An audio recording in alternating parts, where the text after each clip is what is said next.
Sean bienvenidos al módulo número 9 sobre traducción genética. Hoy vamos a empezar con una pregunta. Arroz versus humano. ¿Quién creen ustedes que tiene mayor cantidad de genes? Sí, cuando hablo de arroz me estoy refiriendo a ese producto que casi todos nosotros consumimos. En este momento estoy señalando la planta del arroz, también llamado con el nombre científico de Oryza sativa. Nosotros vamos a consumir de esta planta lo que sería la semilla. Esa semilla va a ser procesada y se va a transformar en ese arroz que nosotros vamos a consumir casi todos los días. Tenemos esta planta de arroz, Oryza sativa, y un Homo sapiens. ¿Cuál creen ustedes que tiene una mayor cantidad de genes? A continuación, la respuesta. Sí, señores, el ganador es el arroz. El arroz no le ganó solamente por unos pocos genes, sino por el doble de la cantidad de genes. Mientras que el arroz tiene 60.000 genes, el ser humano tiene 30.000 genes. Ahora, nuestra pregunta aquí es, ¿por qué es importante saber la cantidad de genes del arroz? El genoma del arroz era uno de los proyectos más importantes porque el arroz es uno de los alimentos básicos, como lo dicen aquí en el artículo del país. Disculpen, en el artículo del país aquí podemos ver que el arroz es un alimento básico para un tercio de la humanidad.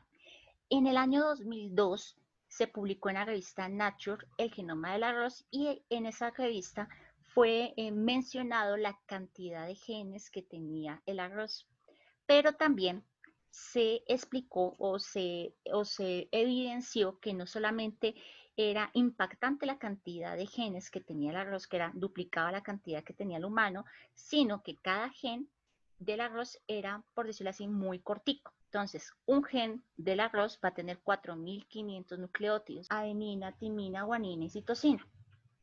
Entonces, nosotros vamos a tener esas 4 sustancias que van a estar representadas por una letra. Cada gen estaba hecho por 4.500 de esas letras, de esos nucleótidos o de esas bases nitrogenadas. Bien, a continuación, si ustedes se dan cuenta, nosotros también tenemos aquí la cantidad de nucleótidos de los cuales está hecho cada gen humano. Mientras cada gen del arroz estaba hecho de 4.500 nucleótidos, cada gen humano está hecho de 45.000 nucleótidos. Es decir, sí es cierto que el ser humano va a tener una menor cantidad de genes, pero va a tener por cada gen una mayor cantidad de nucleótidos. ¿Qué nos quiere decir esto?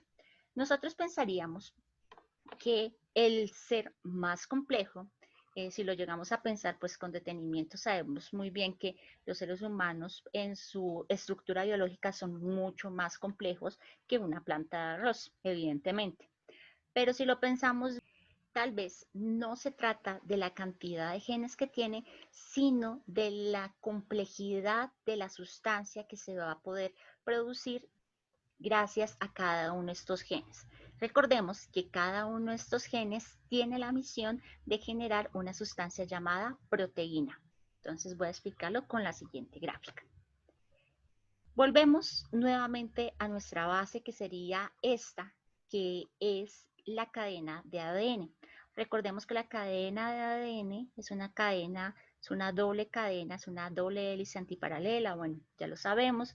Aquí vemos cada una de los nucleótidos, cada una de estas bases representadas por cada una de estas líneas, y sabemos que para que pueda llegar a volverse todo esto una proteína que va a tener una función en la célula, tiene que pasar por todo un proceso que se llama expresión genética, ¿cierto? Que es el dogma central de la biología celular. Bueno, eso lo pueden ver ustedes en el video número 5 para aquellos que tienen dudas.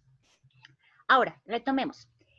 Para que pueda transformarse de ADN, una sustancia, pueda pasar y copiar de este ADN y transformarse en una sustancia que va a ser, que va a tomar una función en la célula, pues tiene que pasar por todo este proceso. Entonces el ADN va a ser copiado va a ser copiado en el proceso de transcripción. Aquí se va a generar el ARN, después viene el proceso que vamos a empezar a explicar hoy, que se llama traducción, en el cual se va a generar la proteína primaria, esa proteína primaria se va a alargar, alargar, alargar y después se va a generar la proteína ya terciaria. Bueno, vamos a pasar por un proceso para pasar de proteína primaria a proteína terciaria y finalmente la proteína como tal va a tomar una función en la célula.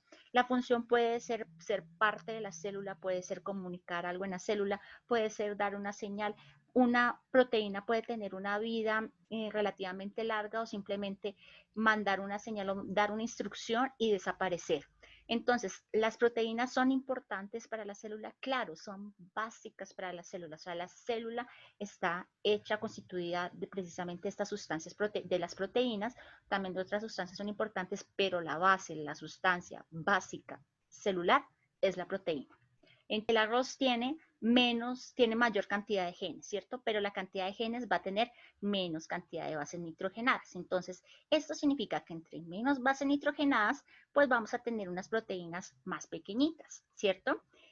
¿Qué es lo que pasa con los seres humanos? Los seres humanos vamos a tener unos genes más largos. Más largo significa mayor cantidad de estas bases nitrogenadas o estos nucleótidos.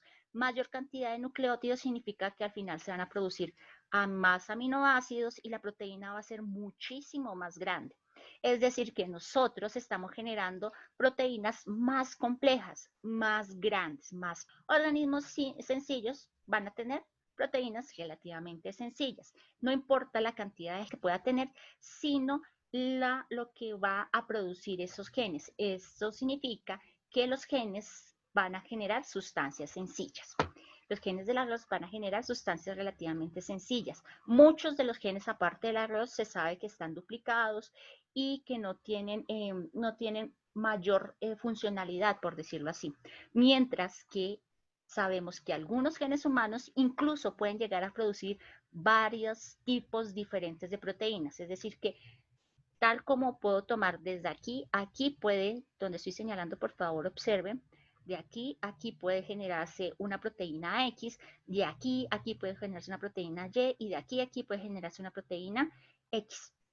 ¿Listo? Entonces, sabemos nosotros que incluso un gen humano puede llegar a producir distintos tipos de proteínas. Eso significa que nuestros genes van a tener altos niveles de complejidad. En relación, obviamente en este momento estamos haciendo el proceso comparativo en relación al arroz. Entonces vamos a avanzar. Ya hemos explicado esto, pero esto se va a tomar como una especie de excusa para que empecemos a hablar precisamente del tema entonces de la producción de proteínas.